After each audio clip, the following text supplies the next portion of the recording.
새벽기도에 나오신 여러분들을 주님의 이름으로 환영하고 축복합니다. 다 함께 샘물의 기도로 하나님께 기도하도록 하겠습니다. 마음 모아 샘물의 기도를 하나님께 드리겠습니다. 먼저 우리의 믿음을 고백합니다. 너희는 가만히 있어 내가 하나님 됨을 알지어다. 아멘. 일상의 주인 되어 주시고 모든 삶의 능력이 되신 하나님을 찬양합니다. 우리의 형편을 아시고 마음 만져주시고 위로해 주시는 하나님을 신뢰합니다. 주시는 은혜로 감사와 기쁨이 흘러나는 매일을 살게 하소서. 언제 어디서나 하나님 백성임을 기억하며 사는 샘물 성도가 되게 하소서. 예배와 교회를 위해 기도합니다. 너희는 여호와 우리 하나님을 높이고 그 성산에서 예배할지어다. 아멘. 예배의 주인 되신 하나님 홀로 영광 받으소서. 말씀의 은혜가 넘치고 찬양의 기쁨을 누리며 기도의 능력을 경험하는 예배가 되게 하소서. 예배의 은혜가 삶으로 흘러들어 매 순간 예배자로 살게 하소서. 교회다운 교회가 되어 세상에 선한 영향력을 주는 거룩한 샘물 공동체가 되게 하소서. 목장을 위해 기도합니다. 보라, 형제가 연합하여 동거함이 어찌 그리 선하고 아름다운고. 아멘. 목장마다 섬기는 즐거움과 나눔의 감동이 있게 하소서. 특히 마음에 품은 VIP들이 하나님을 알아가며 삶의 위로를 얻는 목장 되게 하소서. 섬기는 목자들에게 성령 충만케 하시고 무엇보다 영혼을 깊이 사랑하며 가슴에 품는 사랑의 목자들이 되게 하소서. 교역자들과 선교사들을 위해 기도합니다. 오직 성령이 너희에게 임하시면 너희가 권능을 받고 내 증인이 되리라 하시니라. 아멘. 교회를 위해 헌신하는 교역자들을 지켜주셔서 강하고 담대하게 하시고 지혜와 지식이 풍성하며 성도들을 사랑으로 섬기는 자들 되게 하소서. 복음의 현장에서 예수님의 십자가의 도를 전하며 열매 맺기를 애쓰는 선교사들에게 영과 육의 건강을 허락하시고 가는 곳마다 복음의 향기 날리게 하소서. 나라와 민족, 환우들을 위해 기도합니다. 시온아, 여호와는 영원히 다스리시고 내 하나님은 대대로 통치하시리로다. 할렐루야. 아멘. 이 나라를 코로나로부터 지켜주시고 속히 이 상황이 마무리되게 하소서. 경제적으로 어렵고 힘든 자들이 회복되어 온 나라가 하루빨리 안정을 찾게 하소서. 육신이 아픈 자들을 위로하여 주시고 치료의 광선으로 이전보다 더 건강하게 하소서. 함께하는 가족들이 지치지 않고 굳건하게 잘 견디도록 하소서. 오늘도 살아계신 하나님을 찬양합니다. 예수님 이름으로 기도드립니다. 아멘. 오늘 우리에게 주시는 하나님의 말씀은 요한복음 6장 16절에서 21절까지의 말씀입니다. 저와 여러분이 교독해서 읽도록 하겠습니다. 저물매 제자들이 바다에 내려가서 배를 타고 바다를 건너 가버나움으로 가는데 이미 어두웠고 예수는 아직 그들에게 오시지 아니하셨더니 큰 바람이 불어 파도가 일어나더라. 제자들이 노를 저어 10여리쯤 가다가 예수께서 바다 위로 걸어 배에 가까이 오심을 보고 두려워하거늘 이르시되 내니 두려워하지 말라 하신대. 이에 기뻐서 배로 영접하니 배는 곧 그들이 가려던 땅에 이르렀더라. 아멘. 오늘 우리에게 주시는 하나님의 말씀은 두려움을 이기는 용기입니다. 인간은 본능적으로 쉽게 두려움을 느낍니다. 성도님 여러분은 언제 두려움을 느끼시나요? 두려움은 우리 자신에게 찾아오는 고통과 어려움을 2배, 3배 더 크게 느끼게 합니다. 그래서 우리는 쉽게 두려워하면서도 그 두려움을 굉장히 싫어하는데요. 이러한 이유로 우리는 두려움을 극복하기 위해서 참 많은 일들을 합니다.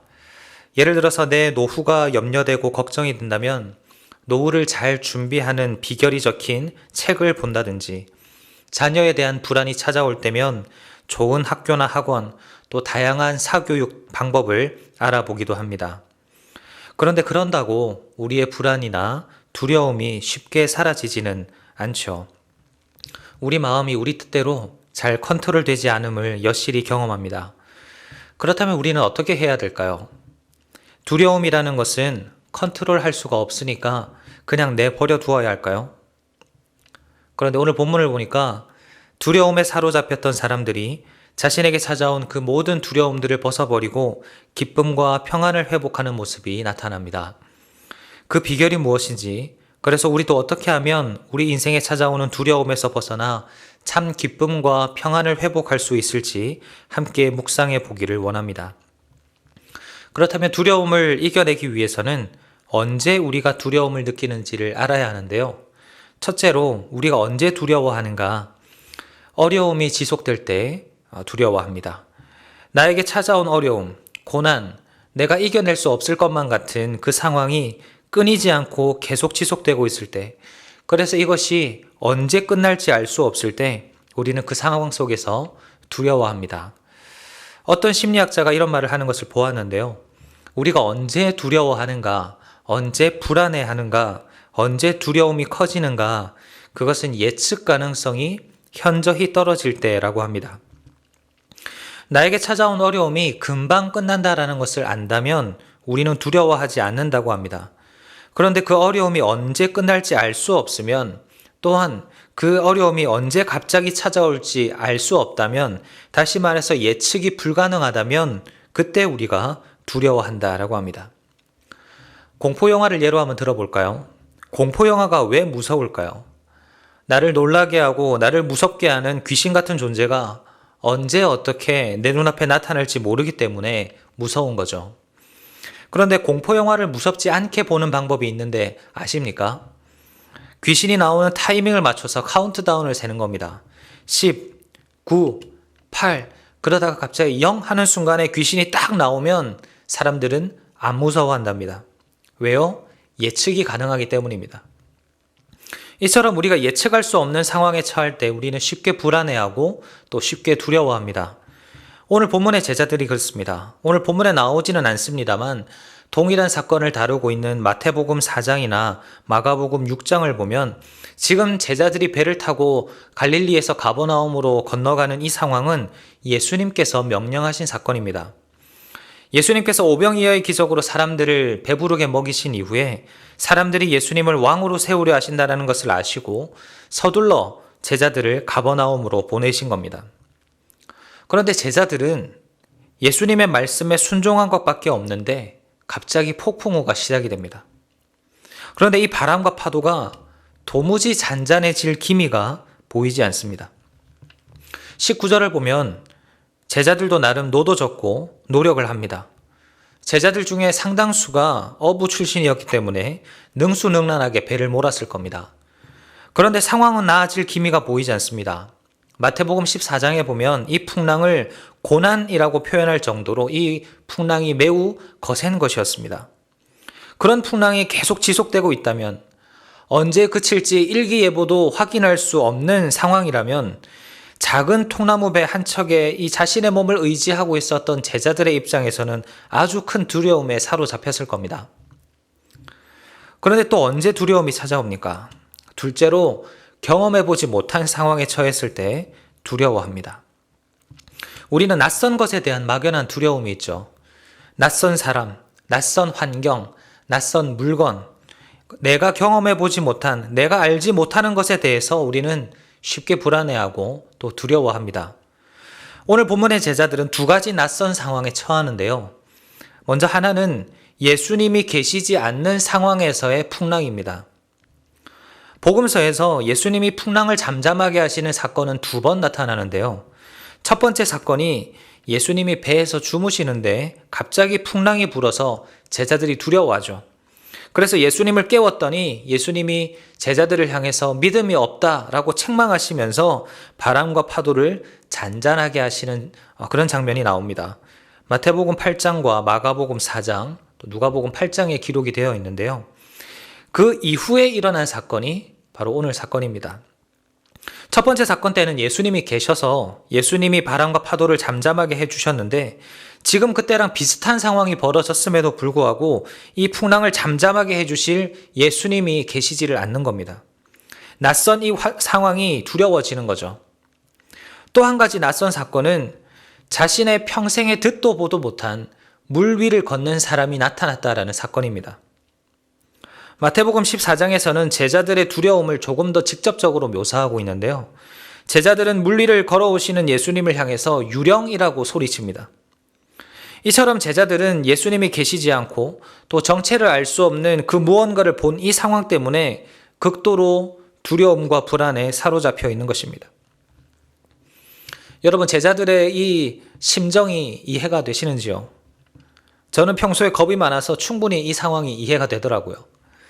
앞으로 언제까지 지속될지 알 수 없는 깊고 깊은 이 어려움의 터널 속에서 자신이 미처 경험하지 못한 낯설고 생경한 그런 상황에 마주한다면 어느 누가 두려워하지 않을 수 있겠습니까?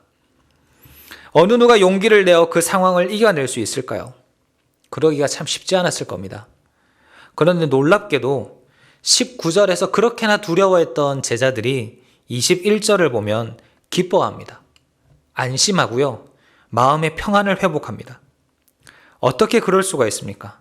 어떻게 이 두려운 상황을 이겨낼 수 있을까요? 그 비결을 알려드리겠습니다. 그것은 바로 예수님을 내 삶 속에 영접하는 용기를 가지는 것입니다. 제자들이 두려워하는 상황, 그리고 제자들이 안심을 하고 평안을 회복한 상황, 이 두 상황의 유일한 차이는 바로 예수님의 존재 유무입니다. 예수님을 내 삶에 모셔드리고 내 배로 영접하니까 내 삶이 변하는 것입니다. 그렇게 그치지 않을 것 같던 풍랑이 언제 그칩니까? 마태복음 14장을 보면 예수님이 배에 타시니 풍랑이 그쳤습니다. 그리고 표류하여 뒤집혀져 모두가 큰 해를 입을 것 같았던 그 배는 예수님이 타신 후에 오늘 보면 21절을 보면 목적지까지 안전하게 도착하게 됩니다. 우리는 두려움을 이겨내야 할 때 용기가 필요하다라고 흔히 말합니다. 두려움의 실체를 잘 파악한 후에 용기를 내어서 문제를 정면 돌파해야 한다, 이렇게 말하죠. 그런데 우리의 인생은 그렇게 호락호락하지 않습니다. 단지 용기를 가지고 내가 할 수 있다라는 자신감만 가지고 모든 어려움을 다 이겨낼 수 있다면 이 세상에 힘들어할 사람이 어디에 있겠습니까? 문제는 내가 이겨낼 수 있다는 용기만으로는 안 된다는 겁니다. 제자들도 노력했습니다. 19절에 보면 열심히 노를 저었습니다. 풍랑을 이겨내기 위해서 자신들의 모든 경험과 지식들을 총동원했고 함께 협력해서 힘도 모았습니다. 어느 정도 성과가 있었죠. 성경에 보니까 10여리를 갔다라고 기록하고 있습니다. 그런데 그게 끝입니다. 그 원인을 진정으로 극복할 힘과 능력은 그들에게 없었던 겁니다. 이때 우리에게 또 다른 용기가 필요합니다. 내 힘만으로는 안 된다는 것을 알고 예수님을 내 삶에 영접하는 그런 용기입니다. 예수님을 영접하는 것에는 용기가 필요합니다. 자기 부인이 반드시 수반되어야 하기 때문인데요. 자기 중심적인 사고와 또 내 힘으로 다 해낼 수 있다는 교만에서 벗어나서 예수님을 내 삶의 중심으로 모시는 일에는 대단한 용기가 필요합니다. 그러나 그 용기로 말미암아 우리의 두려움은 기쁨으로 변할 것이고 또 우리의 불안은 평안으로 변하게 될 것입니다. 사랑하는 성도님 여러분, 오늘 본문에서 제자들은 어떻게 보면 자신의 생명에 위협을 느낄 정도로 큰 두려움과 공포 속에 있었습니다. 그러나 그들은 예수님을 그 배에 영접함으로 모든 두려움을 이겨낼 수 있었습니다. 예수님이 가까이 다가오셨을 때 예수님, 지금까지 안 도와주시다가 왜 이제 나타나셔서 이러십니까? 나는 내 힘으로 건너갈 수 있습니다. 제자들은 이런 만용을 부리지 않았습니다. 나에게는 예수님이 필요합니다. 이 고백으로 자신들의 배에 예수님을 영접합니다. 우리의 삶에도 이러한 고백이 있기를 소망합니다. 내 인생의 배에 예수님을 모실 수 있는 용기가 우리에게도 있기를 바랍니다. 그때 우리 안에 있는 두려움과 근심, 염려와 걱정은 기쁨과 감사, 그리고 평안과 위로로 변화될 것입니다. 예수님을 내 삶에 모셔드릴 용기, 그것이 우리가 두려움을 이길 수 있는 용기입니다. 오늘 우리의 삶에도 이 작은 용기를 발휘하셔서 예수님께 내 삶을 내어드리고 두려움 없이 기쁨으로 오늘 하루를 살아가는 저와 여러분 되시기를 주님의 이름으로 축원을 드립니다. 말씀을 생각하면서 함께 기도하실 때 하나님 나에게 수많은 두려움과 불안함이 있지만 주님을 내 삶의 중심으로 모시는 작은 용기를 낼 수 있도록 도와주시옵소서. 그래서 내 삶이 주님 주시는 기쁨과 감사로 충만할 수 있도록 도와주시옵소서. 그리고 내일부터 시작될 자녀와 함께하는 특별 새벽 기도회 가운데 함께하여 주셔서 우리 샘물의 가정이 회복되고 또 우리 다음 세대가 복된 세대가 되어질 수 있도록 하나님 도와주시옵소서. 함께 기도하시겠습니다.